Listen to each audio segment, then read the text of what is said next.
Well, you're in a good place because we have lots of resources. I think Kate's here too. We've got another RPCV return volunteer in the audience. So our campus has a lot of people resources that can help with questions about specific regions or about experiences that are kind of more in the past or more future. I think it's an online application now. I've got little bookmark things with the website on it that I'll hand out to anybody that wants one. It's a pretty lengthy application process, so gear up. Don't think you're gonna just sign up and be gone next week. It can take up to a year to kind of go through the process. I think over a year now, they're saying. Is that right? For a lot of people. Mine, even when I applied, mine was over a year just because you have to fill out a pretty long online application, write a couple essays about your motivation, get medical clearance, get dental clearance. Mm-hmm. It's long. So I guess kind of my advice would be if you're even considering it, start it at least a year before you'd want to go, because it's not like the military where you sign a piece of paper and then you're in and you have no choice. When I first started the application, I was pretty sure it was something I wanted to do, but still was looking at other options, wasn't sure exactly if it was for me, and as I went through the process, became more and more sure. So yeah, it's definitely a long process, so start early.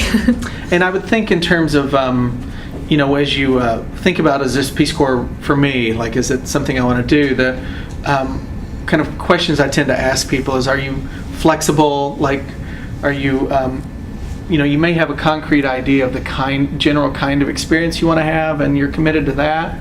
But, if you're looking for something too specific that you can anticipate what it's going to be, odds are you're going to, be in a struggle with that, because I don't think any of us probably had it didn't turn out like just kind of imagining what it's going to be like, and it may not be that. So, for example, you might be in an urban setting, or you might be in a rural setting. You might have hot water all the time, or you might bathe in a river. You just can't tell.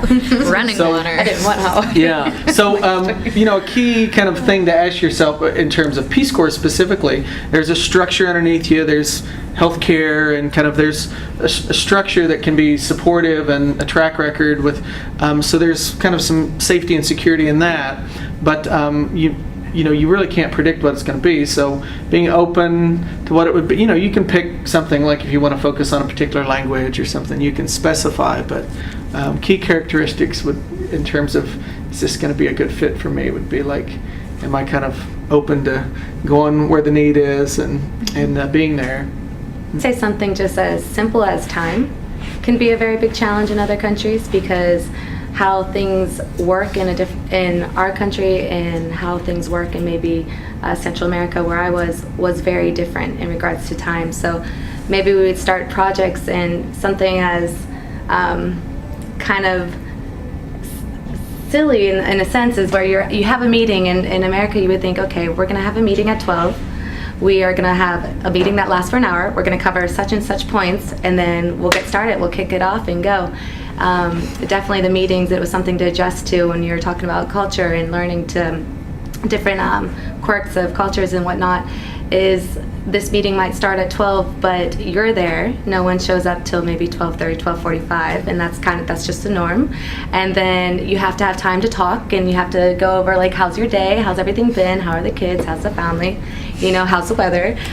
So forth. Go through all the social for another maybe 30, 40 minutes, and then sit down. You might start it off, but then things kind of adapt in a different way, and then you have to have time for cafecito and have about an hour cafecito and catch up, and then maybe wrap up the meeting. So a meeting might last for 5 hours, so you're like, how am I going to get all this stuff done? And things tend to be at a slower pace, so learning again how to adapt in a different culture, and don't be challenged by it, but kind of accept it. And I think that's going through those phases of cultural acceptance and really making it your home, is learning those culture aspects, and then really kind of adapting and being flexible with it and working with it instead of against it. So that was kind of a challenge in the beginning, but halfway through I was like, I kind of enjoy this cafecito and these times. Now you miss it. And now I miss it. Now I do. I'm like, why are we having coffee at this meeting? Or a capacity building. And people really soak that up, and then they take the initiative. So really it was when they didn't need me in business and their life any more in that aspect is when they could take it and run with it. They became the leaders. They became the facilitators. So when I could see that process happen where, you know, I'm going with these capacity workshops over a period of time for a couple months, and then somewhere along the way they're like, oh, we got it. And you're like, you know, you step back and you're like, that is a great feeling. You know, they have this, they can run with this, and I really am not needed in this aspect anymore. So I think that's the most rewarding, when you can see people taking their own ownership of it and empowering them. Hands down, my most difficult, just to speak generally, and I can give you a very specific example, is just that sometimes the institution and the entity of development doesn't work in many corners of the world the way it does in our textbooks. And for example, working with disability in Ecuador, I really wanted to bring Special Olympics to this community. And it was pretty much the second month of working with this community, I decided this is what I want to do. I did all the research. I was traveling to the regional capital. I would get there, the building had moved, so then, you know, I had to go back to the drawing board, do more research, then I would get there again, and they were just closed for the day. No explanation, no reason.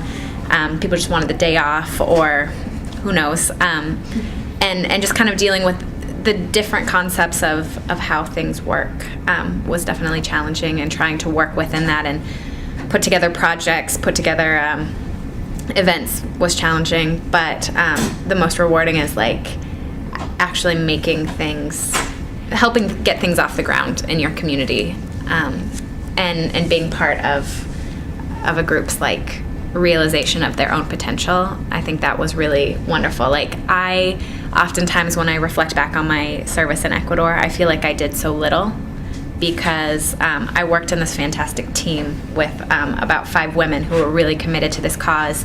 And if they were sitting here right now, they would say, Whitney did this, Whitney did this, Whitney did this. And I don't think that I did half of what they said, because I really just felt like I was part of the team. And when I left that community, I felt really, even though they were sad that I was going, even though they felt like, how are we going to go on without you?